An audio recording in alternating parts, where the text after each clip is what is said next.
America వాడు చైనాను ద్వేషిస్తాడు, కానీ ఆ చైనాతో ర్యాపో మెయింటైన్ చేస్తాడు. అవసరమైతే ట్రంపే అక్కడికి వెళ్తాడు. పాకిస్తాన్ ని ద్వేషించినట్టు నటించాడు, ఇప్పుడు అదే పాకిస్తాన్కి పోతాడు. అదే భారతదేశం మాత్రం ఏం చేయాలో మన మిత్రులు ఎవరో వాడు డిసైడ్ చేస్తారు.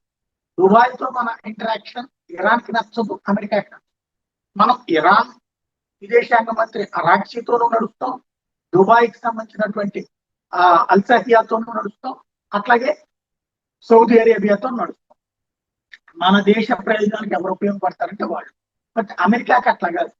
వాడి విదేశాంగ విధానం వాడు పొమ్మంటే పోవాలా, వాడు రమ్మంటే రావాలి, వాడు వద్దంటే ఆగాలి, వాడు ఓకే అంటే ముందుకు రావాలి. అంటే మన విదేశాంగ విధానం, మన రక్షణ విధానాన్ని వాడు నిర్దేశించాలనుకుంటాడు.